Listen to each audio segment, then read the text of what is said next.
Hi girls, Samantha's here. Today we're gonna be reacting to an article published by Them. Them is an American online LGBTQ plus magazine owned by Condé Nast. The article is by J.D. Shadal. And Samantha's originally from Russia. I'm Russia's ethnic minority as well as sex minority. Okay, without further ado, let's get started. The article is great, by the way. One day in early December, Eva Lilith, who provides gender-affirming care for non-binary Russians. Non-binary Russian sounds interesting. Almost like non-binary Ugandans or non-binary North Koreans. Okay, I'm kidding and I'm exaggerating, but the concept and the rhetoric of non-binary identities emerged in the United States and Western societies on the whole in early 2010s, right? However, girl, in my country, trans, they take 5-7 years to catch on. So the non-binary rhetoric only began to gain visibility in 2019 in my country. As a matter of fact, there are few people outside the Moscow Ring Highway, if you know what I mean,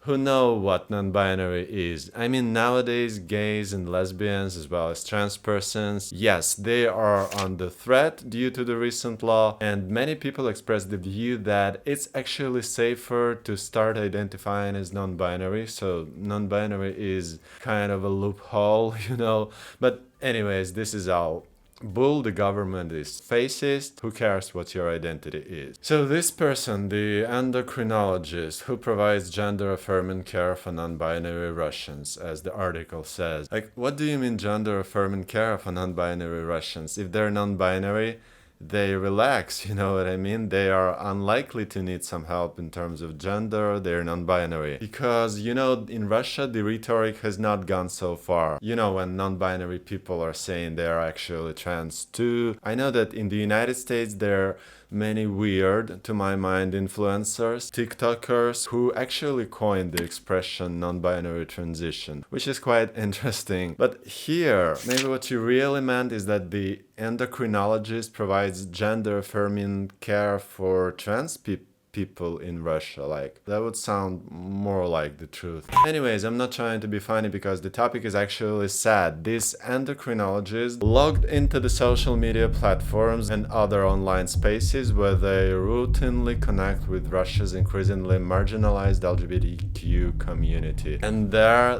they observed something chilling. Farewell messages, activists expressing worry and fear, and some even outright deleting their entire digital presence. I would say this is partially true. Oh, by the way, the whole article is not solely about Russia. We're gonna talk about Uganda, DeSantis, etc. Okay, as for these queer people deleting their entire digital presence, just like I said, that is true. In my country, many queer people used to build their careers around their queerness. They would purposely behave in a flamboyant, feminine manner on the internet because it attracted more attention, I mean, they build their careers on the backlash from the conservative segment of society. However, girl, since the law was enacted, everything has shifted. Apps like Instagram and TikTok are no longer available in Russia due to government bans or flawed algorithms, and VPNs are not a complete solution.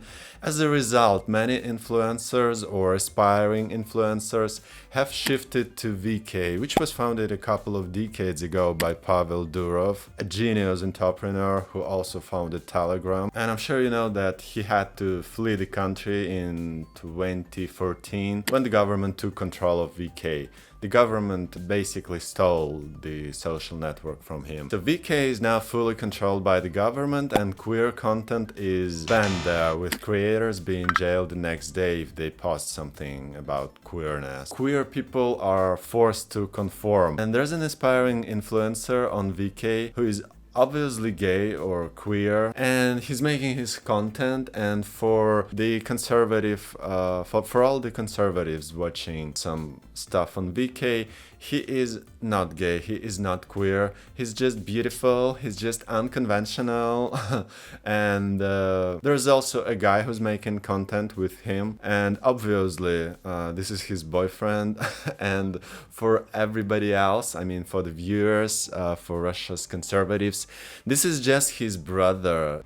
Sure. He has to say this is his brother, not his boyfriend. Can you imagine that? For obvious reasons I cannot include his pictures or clips. I mean, I don't want it to be considered outing. So the conservative population watches his content and is happy that he doesn't admit he's gay, because in their minds, being gay is flawed. And some of them may even understand that he's gay, but they still believe it's the right thing to hide his abnormality and depravity. So this whole situation is incredibly harmful, especially for queer people in Russia. And if things continue in this direction, the whole country could become like North Korea sooner than we think. That immediate panic was in response to the passage of the so-called LGBT propaganda bill, which Russian President Vladimir Putin signed into law in December. There's a couple of videos I made about this law, both the 2013 version of it and the recent one. You guys please consider watching them. And I'm also making a big video that's going to celebrate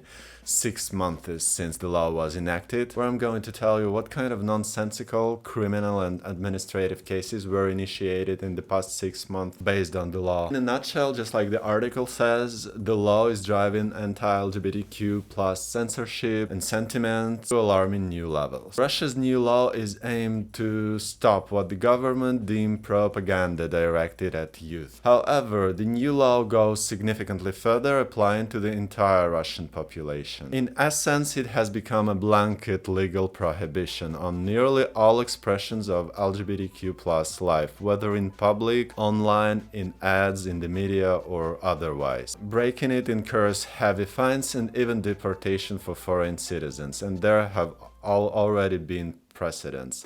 Since now people are not really sure what can be considered propaganda, they prefer not to do anything, not to write anything, not to post anything. Well, actually recently, maybe a couple of weeks ago, Russia published, it did publish the new extract. We're going to look into it more precisely in my upcoming video about those 6 months, In a nutshell, according to this new explanatory note, no one would care whether you openly state you're gay or bi or non-binary or alien or use some pronouns. If there's otherness, if there's threat to what's known as traditional values, you're very likely to be fined or jailed. Wait until they tell you you are only allowed to wear suits if you're a holder of a male passport, or dresses if you're a holder of a female passport. I think I've already mentioned in my previous videos that there was an attempt to enact a law requiring all individuals who reach their 30s to be officially coupled through marriage. Failure to do so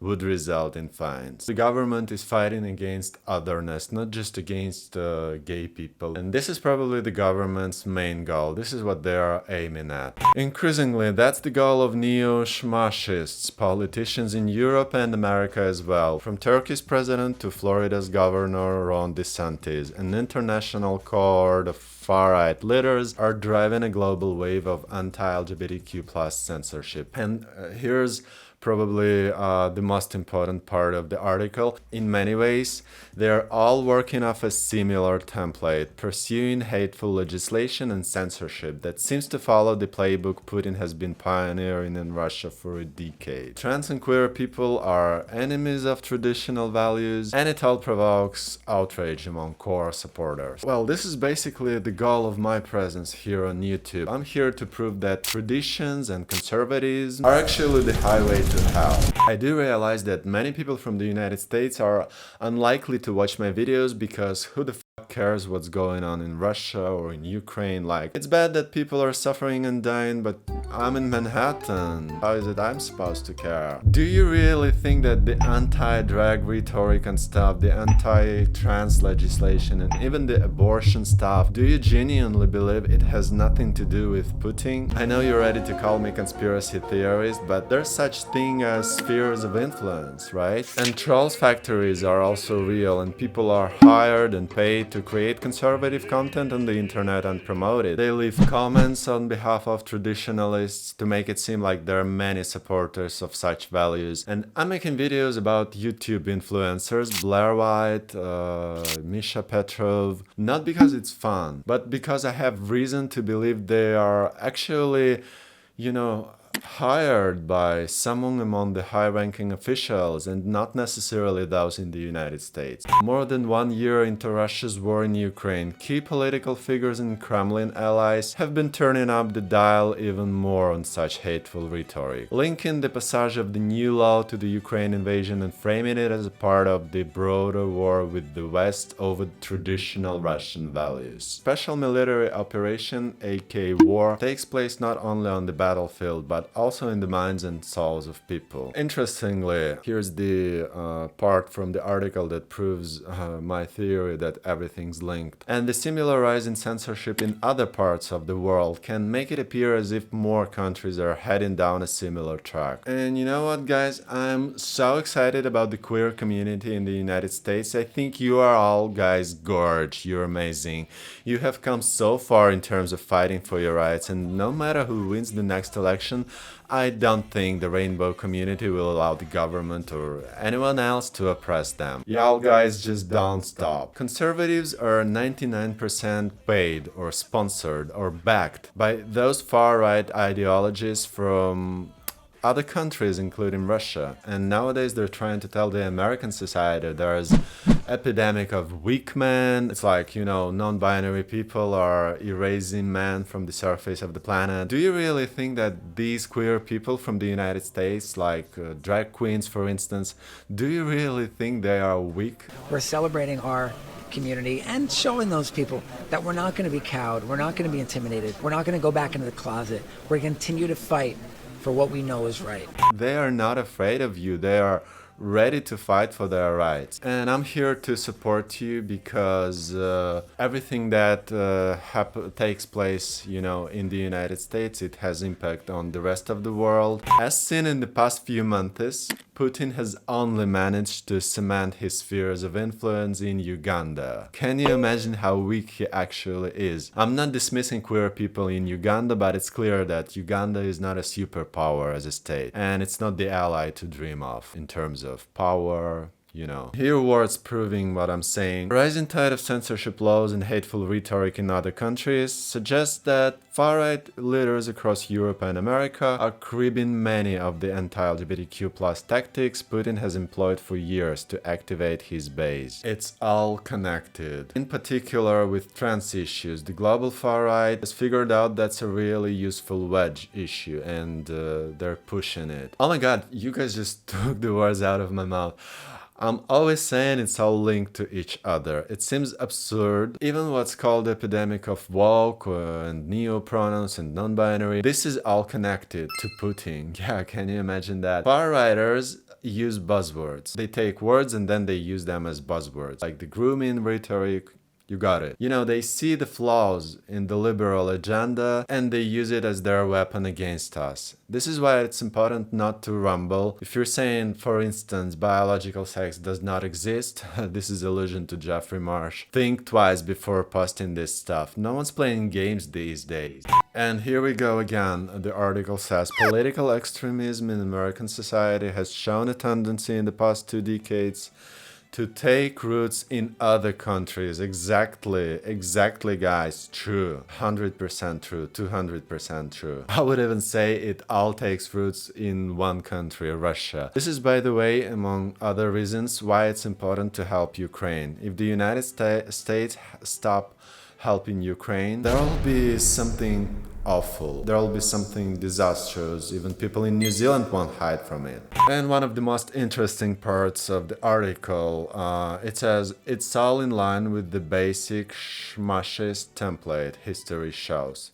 Yeah, exactly. History has already proven everything, and people are not learning from history. The way we often write history is like this march from bad times to good times, and from short-sighted bigoted positions to more egalitarian positions. It's more complicated than that, and if you see it as a more complicated, it's easier to see that it could change back. Historians have noted that, for example, Tennessee's anti-drug law seems like it's straight out of the 1800s. So guys, my today's video is brief. As I said, I'm working on the video that is going to be telling about how the rainbow community have been living these past 6 months after the anti-LGBT law was enacted in December. I'm going to show you some more interesting and thought-provoking stuff. Don't miss my video, hit the ring bell and subscribe to my channel. Also, please consider supporting me and my channel by buying me a coffee on Buy Me a Coffee website. You can make a one-time donation without needing to create an account or provide any personal information. Your contribution will help me continue to create the content that you enjoy and love. Your support means the world to me. But not the coffee is the highest honor for the video. Your comments and your thumbs up are. So guys, please let me know what you